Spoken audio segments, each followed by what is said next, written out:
Halo semuanya, Assalamualaikum warahmatullahi wabarakatuh. Balik lagi dengan saya Ano di Bro Ano. Dan pernah nggak sih kalian lagi berkendara di jalanan lalu kemudian melihat banyak sekali orang yang ada di depan, kiri, kanan, dan belakang kalian, itu yang berkendara dengan cara yang sangat amat semraut dan menurut saya kurang pantas.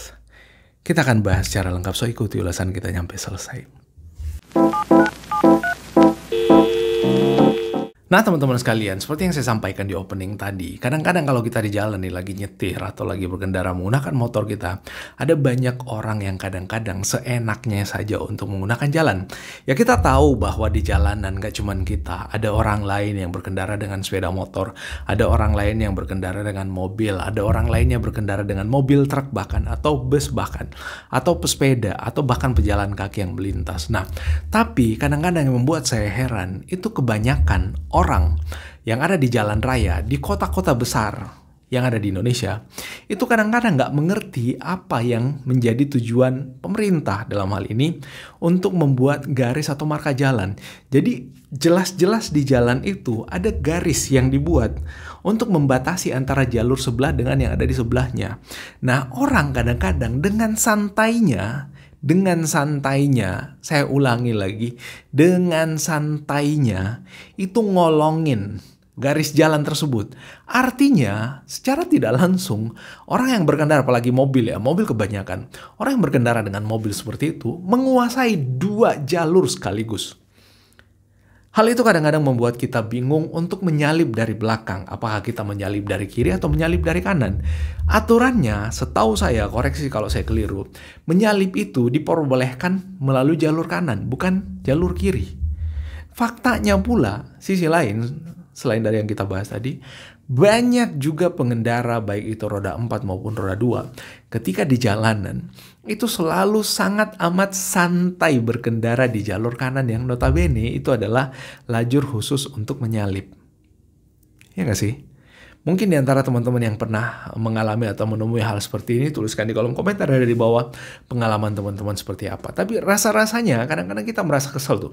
Diklaksonin pun kadang-kadang nggak ngerti. Diklaksonin panjang kadang-kadang tersinggung. Pertanyaan saya, apa iya mesti pemerintah atau dalam hal ini ya pemimpin kita mengatur regulasi untuk memerintahkan kepada semua dealer, baik itu roda 4 maupun roda 2, ketika orang membeli mobil, itu sama kayak orang membeli produk-produk kayak peralatan pertanian atau yang lainnya yang ada petunjuk penggunaannya.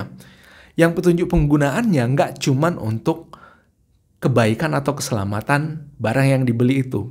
Karena ini berkaitan dengan kepentingan umum, harusnya orang yang membeli kendaraan, baik itu roda 4 maupun roda 2, menurut saya, subjektif, sangat amat subjektif. Menurut saya, harusnya diajari juga dong, gimana cara berkendara yang baik dan benar. Ada banyak orang yang bisa mengendarai kendaraan, tapi tidak banyak orang yang pintar dalam mengendarai kendaraan. Ya gak sih? Nah, itu dari beberapa yang menurut saya agak menggelitik ya. Kadang-kadang orang berkendara dengan seenaknya di jalan raya. Padahal di jalan raya itu ada banyak sekali kendaraan. Dan setiap orang yang melintas di jalan raya itu masing-masing dengan kepentingannya sendiri. Mungkin ada yang lagi santai-santai karena gak keburu-buru ke kantor, belum waktunya masuk kantor. Tapi di belakangnya ada orang yang buru-buru ke rumah sakit ngantar obat untuk keluarga misalkan yang sakit.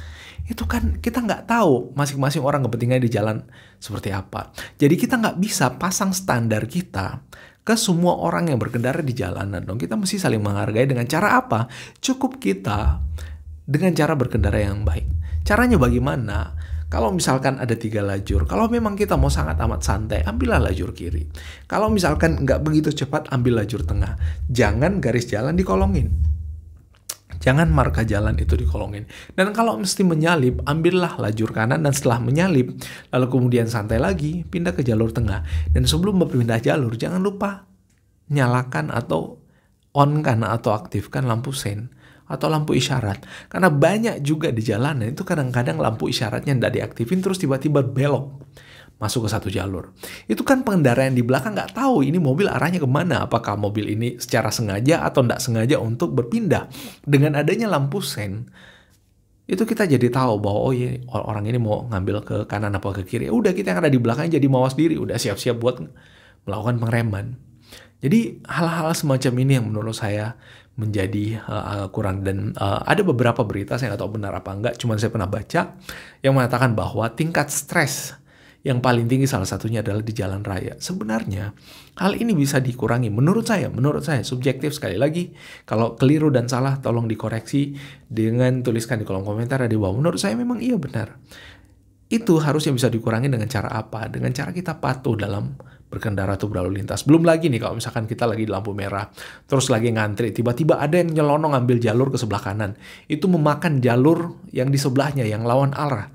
Demi apa? Demi supaya lebih cepat. Itu memotong antrian. Itu menurut saya etika yang rasa-rasanya orang mampu membeli kendaraan tapi kayaknya kurang mampu untuk bagaimana caranya menggunakan kendaraan atau bagaimana caranya menghargai orang lain dengan kendaraan yang dimiliki itu. Ini berlaku untuk semua, berlaku untuk saya pun.